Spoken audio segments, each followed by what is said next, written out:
They have this government shutdown that's been going on for a couple weeks now. 750,000 federal workers are receiving no paycheck.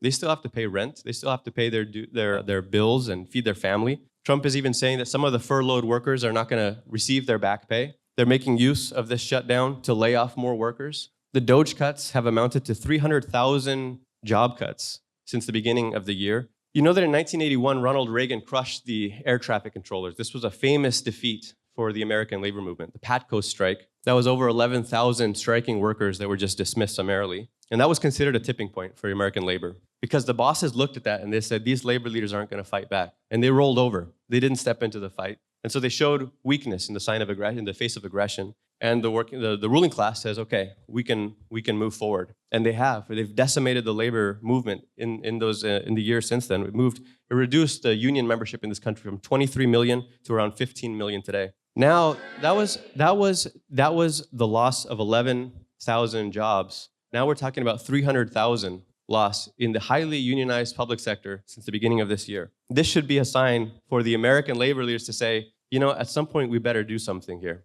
Right now what they're saying is call your representatives. Call the Republican Senate leaders and tell them to get back to work. They're not talking about striking. They're specifically warning their workers. We don't want any collective actions that could bring us into disrepute. Do not move. That is their main emphasis at this time. Well, remember the last government shutdown. At the end of 2018, stretching into January 2019, the president of the Flight Attendants Union, Sarah Nelson, gave a speech, and she called for a general strike. And by uttering that phrase, she changed the situation because the ruling class hasn't heard labor leaders speak like that for generations. And suddenly the workers hear that. You have huge sickouts of thousands of airline workers. Their flights begin to be canceled, and immediately Trump backtracks. That's exactly the way to solve this shutdown today. If they were to move and mobilize their forces, and there's no shortage of issues to warrant that kind of mobilization. Look at the shock and deployment of National Guard troops across the country. Everyone can see that this is political theater. I saw a Wall Street Journal article from last week that interviewed someone that was walking his dog, a worker, 54-year-old bus driver, in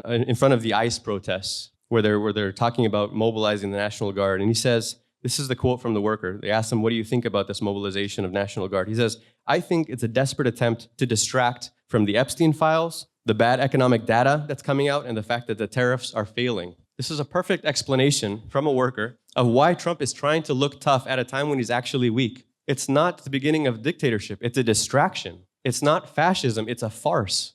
He is not getting stronger. Trump is getting weaker, and Trump's base is abandoning him. On every single issue, his policies are backfiring. He's getting negative approval ratings on, there have been polls of this. In handling of crime, he's underwater by 7 points. After all the shock and awe of the ICE raids, his handling of immigration is underwater by 8 points. After all this promise of the golden age of economic prosperity, his rating for jobs in the economy has been negative 22 points. And probably the most important factor is inflation. That's probably the thing that tipped him over in 2024 in the victory against Biden. That's received the lowest approval rating of any issue, negative 34 points. So he sends in the troops to distract and to intimidate, and yet the locals in DC, they call them the National Gardeners because they're deployed on beautification missions to pick up trash and to plant flowers. A Major General, Randy Manor, said that this is very deflating for the soldiers. One of the guardsmen said, we're approaching critically low morale. It's falling fast. Now the Democrats, they're rubbing their hands together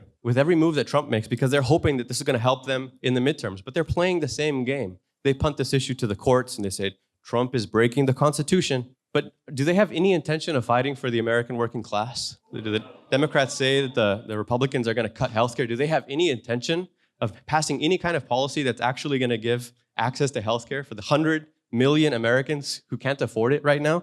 They have no intention of changing anything. They're playing the same game. But what we're saying with class politics is there is another force. You have two parties of the ruling class, and then you have a much more powerful force that isn't finding a political expression, a third force, the decisive force, the working class. Just imagine if the labor leaders were to have a press conference and say, Trump is using the National Guard deployments to distract from the collapsing economic conditions, from his attacks on the working class, from these mass layoffs, from his attacks on the healthcare system. This is an attack on the working class. This is a working class issue, and we are going to mobilize the forces of organized labor across the country. We still have 15 million union members across the US. At this time when organized labor is facing an existential crisis, where are the calls for mass demonstrations, for strike action, for rallies, for workplace meetings. The unions have 70% approval and have had historically high approval ratings for the last 5 years. This would be the perfect time to mobilize those forces. Imagine the massive support that they would unleash across the country if they came out swinging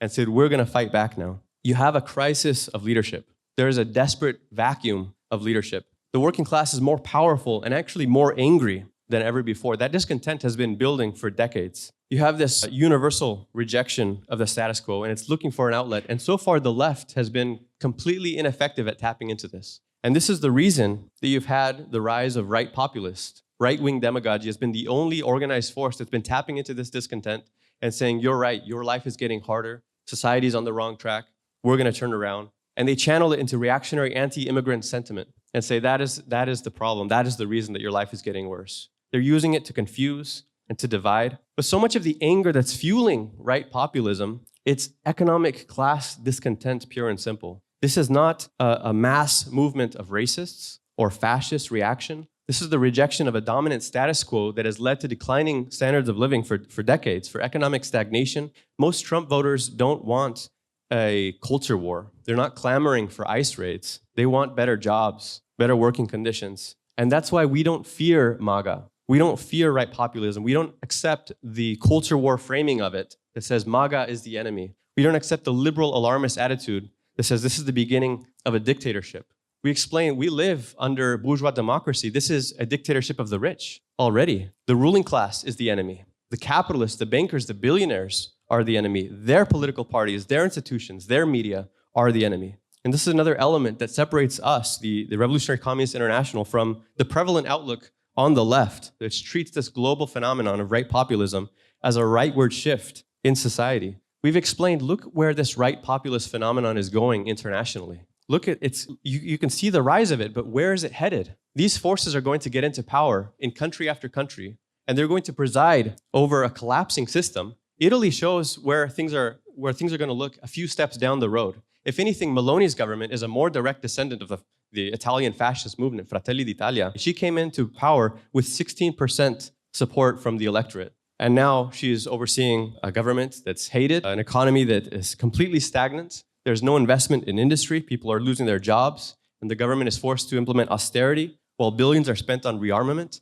And you have a massive movement of the working class. This is the direction that this entire process is headed. You have the same process of decline throughout the West. And this mass movement of last weekend shows the real mood of the working class and of the youth that are looking for an outlet. Comrades might remember that a few months ago, we published an issue of The Communist that had the headline, American Youth Want a Revolution. And this was based on an international Gallup poll of the countries that have the highest levels of youth discontent. At the top of the list were Greek youth. 87% of young people in Greece say they have no confidence in the national government or the ruling institutions. Next in line was Italian youth. 68% said the same thing. And in third place, higher than any other country on earth, is US youth, 66.1%. They have no confidence in this government. The US working class, the US youth, US public opinion, it's not lagging behind. It's just faced with a crisis of leadership that's not giving an expression. It's not showing how to mobilize, how to capture this anger, what to do about it. That is the thing that is holding it back. And if you look at what's happened in Italy now,